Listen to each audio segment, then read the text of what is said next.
I remember. It was Wednesday, August 28th, 1963. I was 11 years old.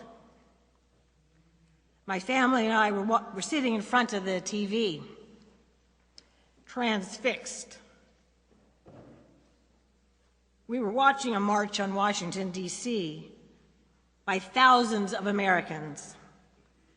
I was mesmerized and inspired by the content and the cadence of the words of Reverend Dr. Martin Luther King, Jr. I have a dream, he said. I have a dream that one day every valley shall be exalted, and every hill and mountain shall be made low.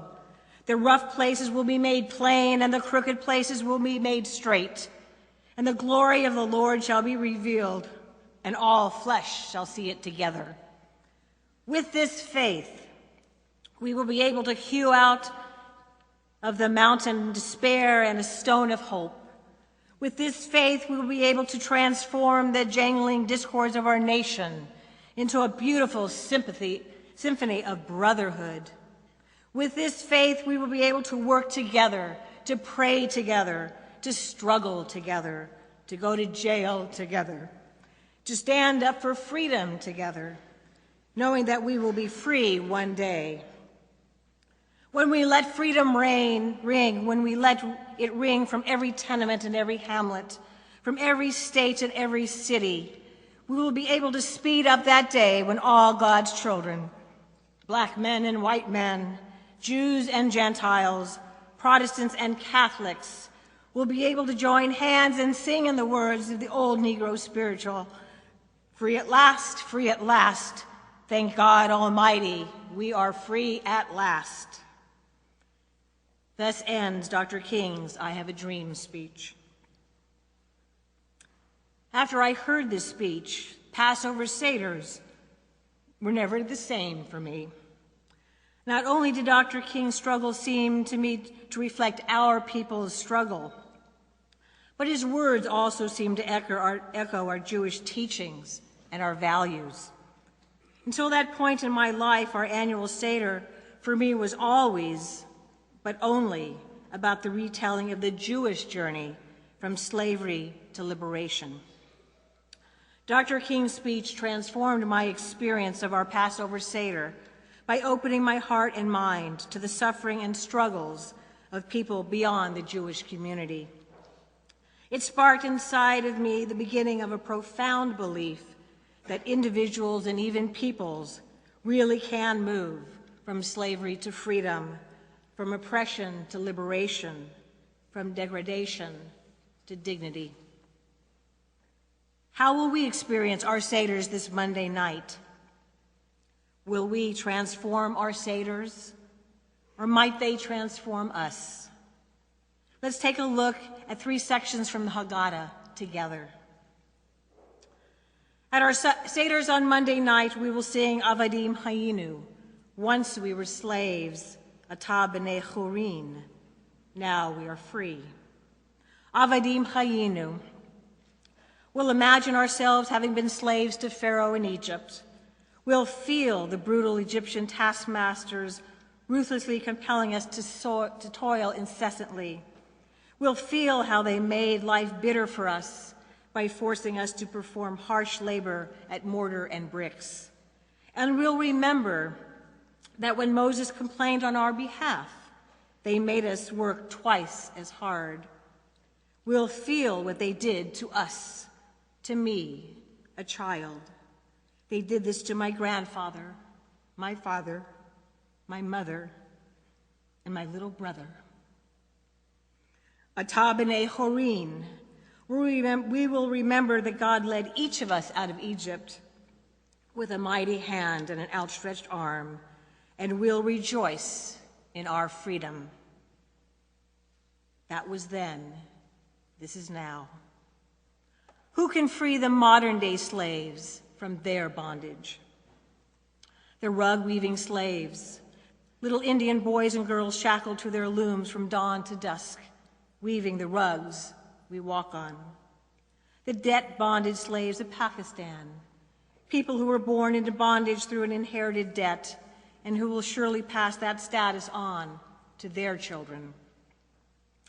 The Bangladeshi slaves, little boys kidnapped as young as age 5 to be jockeys for camel races in the Persian Gulf states.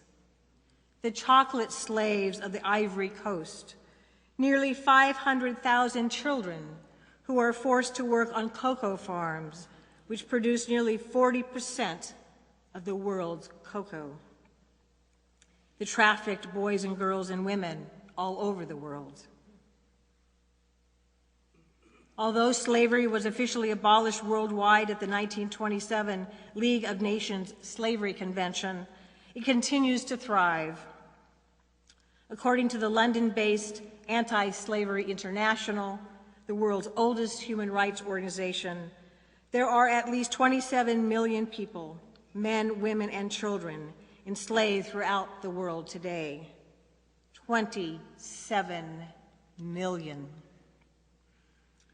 In a 2000 refugee report called Trafficking in Women and Children, a Contemporary Manifestation of Slavery, former U.S. Secretary of State Madeleine Albright calls human trafficking, that is, the sale of humans for purposes of sexual exploitation or forced labor, the fastest growing criminal enterprise in the world. It still is. Human trafficking is an extremely profitable international industry, second only to the drug trade. In a 2005 report, the United Nations estimated that human trafficking yields $32 billion in profits every year. And it even happens here in Canada. The Royal Canadian Mounted Police estimate that between 800 and 1,200 people, Canadian citizens as well as newcomers, are sold into slavery in Canada every year. More than 2,200 future slaves pass through Canada every year on their way to the U.S. In fact, Canada is considered a key way station in the lucrative American slave trade. And Canada's Criminal Intelligence Service estimates that domestic sex traffickers earn an average of $280,000 annually from every victim under their control. Avadim Chayinu, Matabene Chorin. We were slaves, now we are free. But who will redeem the slaves of the 21st century?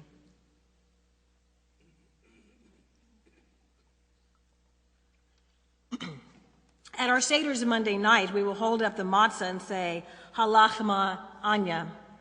This is the bread of poverty and persecution that our ancestors ate in the land of Egypt. Let all who are hungry come and eat. Let all who are in need come and share the Pesach meal. This year we are still here, next year in the land of Israel. This year we are still slaves, next year free people. This is a 3-part story of the matzah. 1 part memory, 1 part action, and 1 part hope.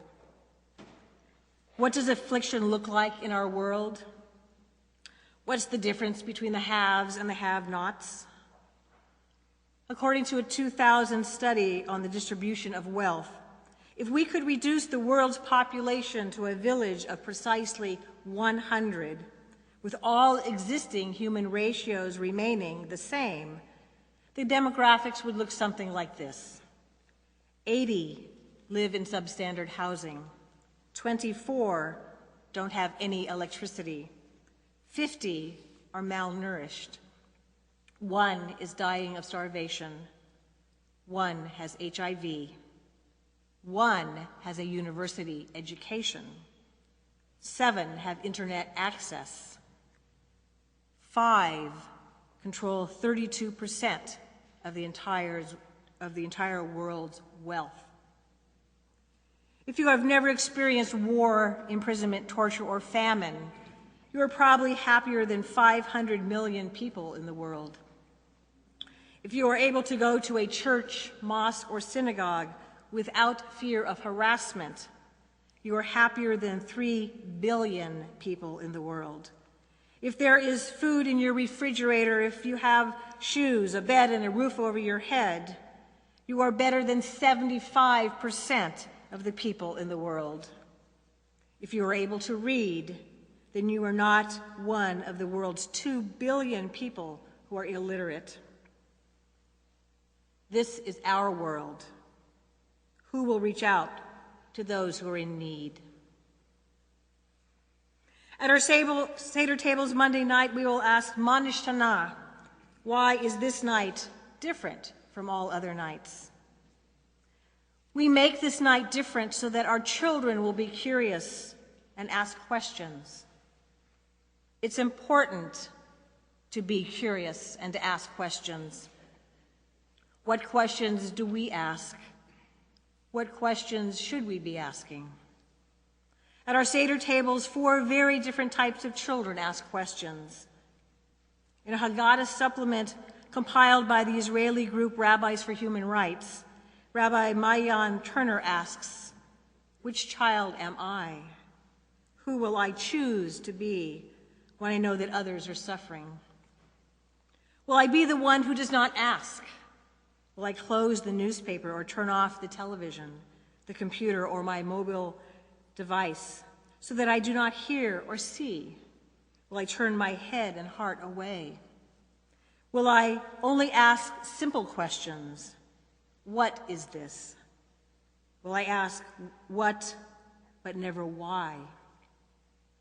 Will I let the evil impulse, my Yetzer Hara, ask, what has this to do with me? Will I let the problem belong only to the victims and the do-gooders? Will I distance myself from those in need? Or will I strive to act in wisdom to ask, what are the underlying causes of the problem, and what needs to be done to stop the abuse and free the oppressed? What are the laws, and what does God expect of me? May God open the eyes of those who do not see, the mouth of those who do not ask, and the hearts of those who do not care, and grant us the wisdom to open our hands to our fellow humans when they are in need, the hand of generosity, the hand of support, the hand of peace and friendship. Many of us do see, we do ask. Our hearts and our hands are open. But we may feel helpless or overwhelmed by the problems around us, and may even suffer from compassion fatigue. Rabbi Irving Greenberg asks, where does Israel get the strength, the chutzpah, to go on believing in redemption in a world that knows mass hunger and political exile and boat people? How can Jews testify to hope and human value when they have been continuously persecuted, hated, dispelled, and destroyed? And he answers, out of the memories of the Exodus. May we sit down at our Seder tables and be open to the possibility of transformation in ourselves individually and in the world. May our Seder experiences be one of memory, of action, and hope. I end with Dr. King's words as he accepted the Nobel Peace Prize on December 10th, 1965. I have the audacity to believe that peoples everywhere can have 3 meals a day for their bodies, education and culture for their minds, and dignity, equality, and freedom for their spirits. I believe that what self-centered men have torn down, men other-centered can build up. I still believe that one day mankind will bow before the altars of God and be crowned triumphant over war and bloodshed, and nonviolent redemptive goodwill will proclaim the rule of the land. I still believe that we shall overcome. Shabbat Shalom and Chag Sameach.